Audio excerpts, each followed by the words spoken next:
के लिए उबर पाना बेहद मुश्किल हो गया है। बहुत शुक्रिया अजय, तमाम जानकारियां हमारे साथ साझा करने के लिए। आगे बढ़ेंगे। विदेश मंत्री एस जयशंकर का बड़ा बयान सामने आया है।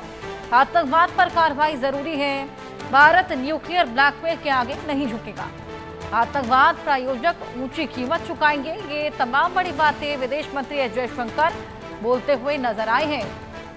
पाकिस्तान को लेकर फिर हुंकार भरते विदेश मंत्री, ये बड़ा बयान सामने आया है। भारत कभी भी परमाणु ब्लैकमेल के आगे नहीं झुकेगा।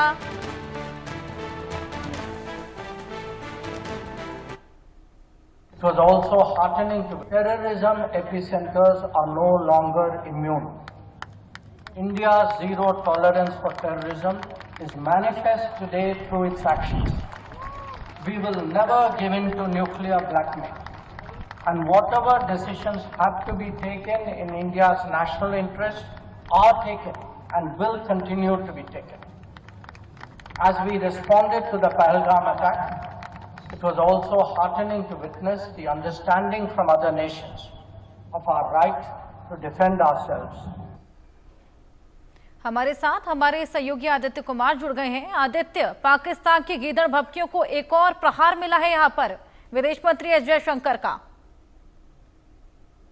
जी हाँ, बिल्कुल आपने सही कहा कि जिस तरीके से लगातार पाकिस्तान जो आतंकी गतिविधियों को सपोर्ट करता रहा है, उसका आईएसआई जो है जिस तरीके से आतंकी गतिविधियों को पालता पोसता रहा है, उस पर सीधा सीधा प्रहार है। एक निजी यूनिवर्सिटी में बात करते हुए छात्रों को, विदेशी छात्र थे वहां पर, उन छात्रों से बात करते हुए ये बड़ा बयान उन्होंने दिया है कि किसी भी हाल में भारत न्यूक्लियर ब्लैकमेलिंग से नहीं डरेगा। इस बात को लगातार जो भारत के जितने बड़े नेता हैं, प्रधानमंत्री नरेंद्र मोदी तक इस बात को कह चुके हैं कि भारत किसी भी तरीके से जो ब्लैकमेलिंग है कि न्यूक्लियर ब्लैकमेलिंग, उसको हम बर्दाश्त नहीं करेंगे।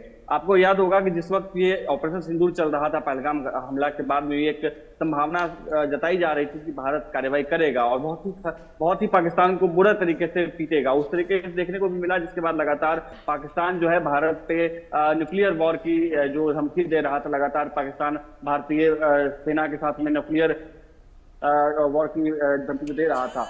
उस सब के बाद में इस तरह की स्थिति उत्पन्न हुई थी, लेकिन फिर भी बिना भारत घबराए, बिना भारत डरे हुए जो है उन्होंने कार्रवाई की और ऑपरेशन सिंदूर को अंजाम दिया। अब पूरे सिनेरियो को आप देखेंगे तो जिस तरीके से पाकिस्तान की धमकी दे रहा था, पाकिस्तान से डराना चाह रहा था कि किसी भी तरीके से पाकिस्तान के जो कायराना हरकतें रही हैं आतंकवाद को लेकर के, और भारत का जो नीति रहा है कि किसी भी हाल में जो समर्थित आतंकवाद है, पाकिस्तान समर्थित आतंकवाद है, किसी भी तरीके से आतंकवाद है, उसको हम बर्दाश्त नहीं करेंगे। उस बीच में जिस तरीके से पहलगाम घटना हुई और लगातार उस बात को लेकर के पाकिस्तान जो है डरा सहमत था, और उसी डरे सहमत होने की वजह से वो पाकिस्तान लगातार गिरदर भभकी दे रहा था, लेकिन भारत ने उस पर कार्रवाई की है। और भारत के एस जयशंकर जो विदेश मंत्री, उन्होंने साफ साफ लहजों में कह दिया कि किसी भी तरीके से भारत जो है इस तरीके से ब्लैकमेलिंग से नहीं डरेगा। और सबसे खास चीज, जिस प्लेटफॉर्म पे उन्होंने ये बात कही है, जो विदेशी छात्रों के बीच में ये बात कही है, उसका महत्व बहुत ज्यादा है। एक तरफ जहां पर जो डेलीगेशन है विदेशों में जाकर के ऑपरेशन सिंदूर और पाकिस्तान की जो